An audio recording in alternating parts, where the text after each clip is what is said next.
Hello Calculus AB. So welcome back. This video is going to talk a little more about derivatives. So I want to go over some vocabulary first off and talk about just some terms we're going to use interchangeably.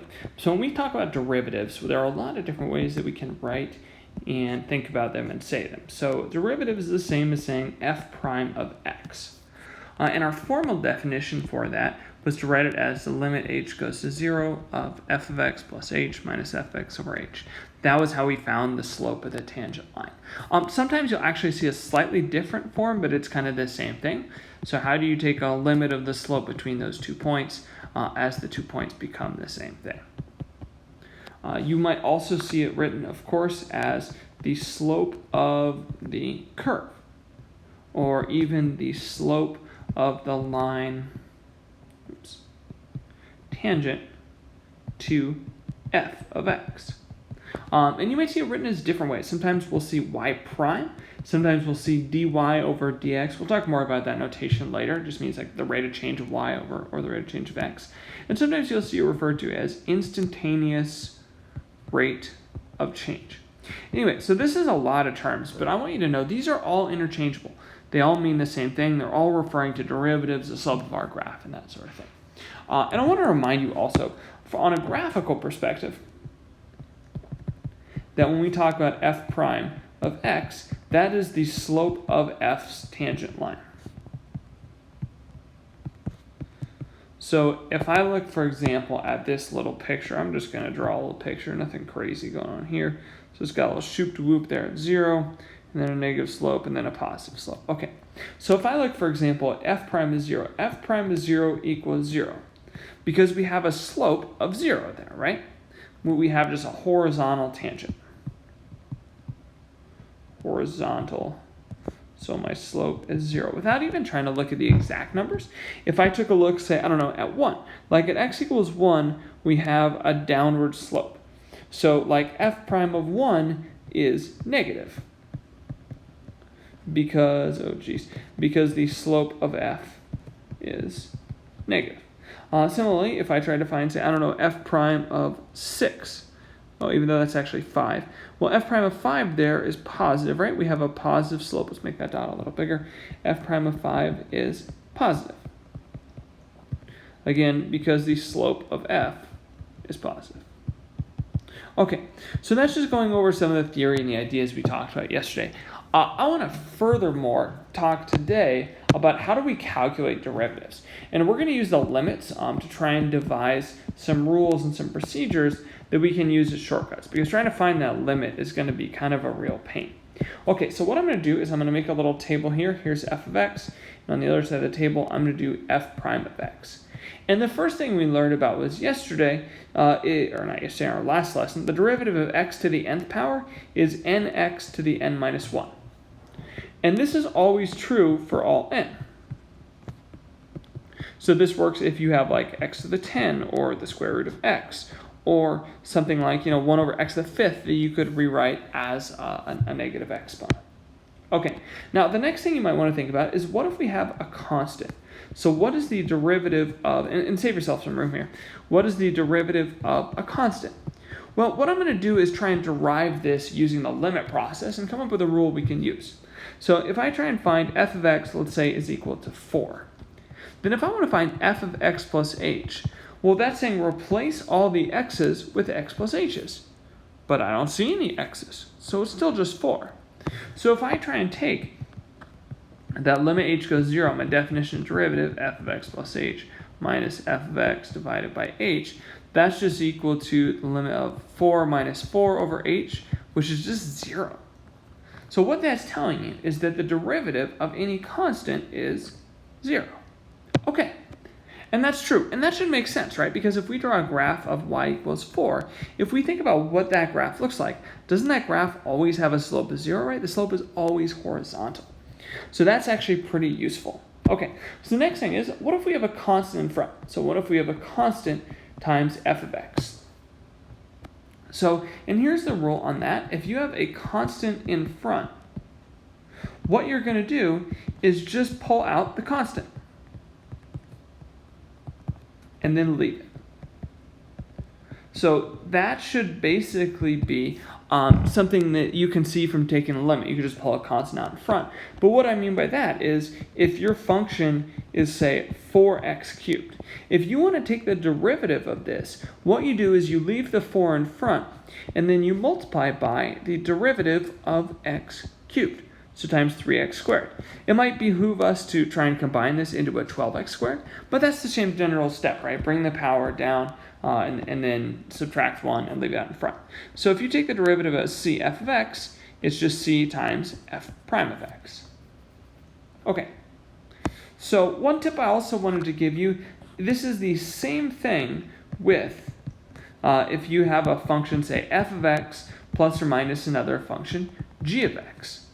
The derivative is just the derivative of each part added together. So you take the derivative of f, and then you either add or subtract the derivative of g.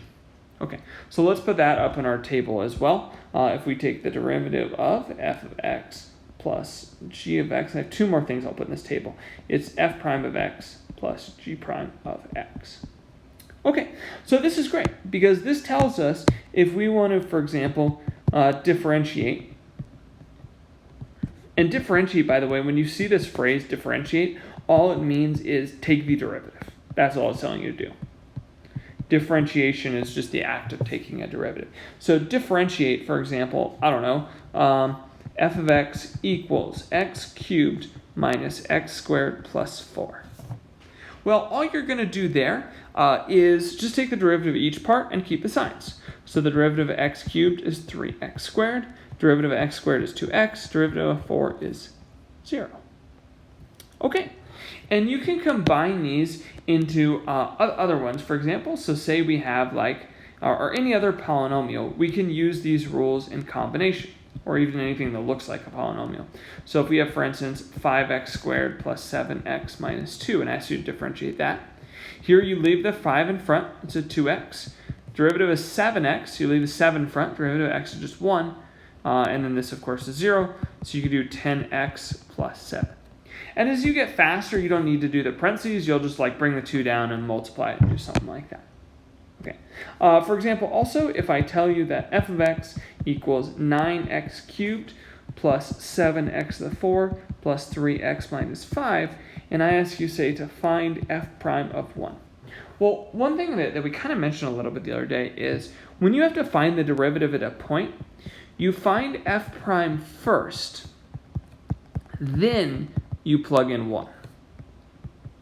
So it's take the derivative and then plug in. So the first thing you're going to do, your f prime, okay, the 3 comes down and multiplies, that's 27x squared. The 4 comes down, plus 28x cubed. And then that's 3. Derivative of 3x is just 3. And the 5 goes away. Okay, so if you want to find f prime of 1, now we plug in 1. So it's 27 times 1 squared. Remember that 1 to any power just ends up being 1. So 27 plus 28 is 55, and 3 is 58. Oh, that sounds about right. Seems like something I'd screw up, though. But that's how you'll do the problem. You just take the derivative and then go ahead and plug in. Okay, so these ideas of being able to, like, split something up by pulling constant out and then split up over addition and subtraction, those are pretty powerful and are going to be very helpful to us. So let's do just one or two quick examples, or at least start them. So for example, if I asked you to differentiate, say, 3 rad x minus 2 over root x, it would be helpful to write this as powers of x, like we did before. So 3 times x to the 1/2 minus 2x to the negative 1. And then when I take my derivative, I'm going to use the power rule, and the powers are going to come down. So I have 3 times 1/2 x to the negative 1/2, and then minus 2 times, then I'll bring the negative 1 down, so negative x to the negative 2. And then I can clean this up a little bit, write it as like 3/2 x to the negative 1/2, and then plus, because of the minuses, plus 2x to the negative 2. You don't need to rewrite, that's totally fine.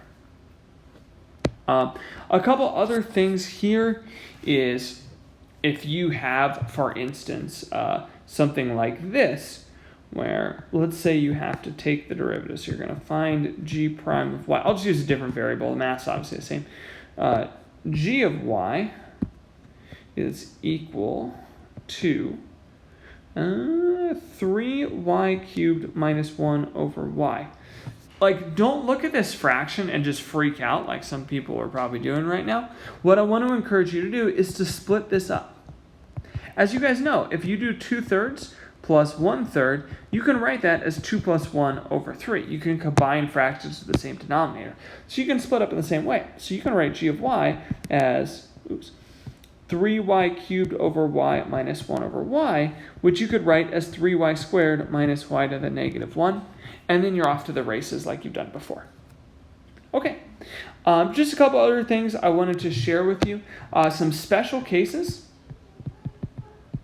If you have the function e to the x, you might remember e from algebra 2. It's like roughly 2.718281828. That doesn't matter. You just need to know it's about 2.7.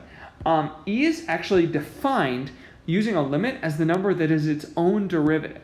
So f prime of x, the derivative of e to the x is e to the x. We'll be able to prove this in a couple weeks if you want. But that's just kind of an interesting thing. So the derivative of e to the x turns out to be just itself e to the x. Let's put that in our table. That's going to be a fun fact. So we have e to the x and e to the x. And the other fun one that we need to know is natural log of x, log base e. The derivative of that is 1 over x. And you can actually prove that using limit rules if you like.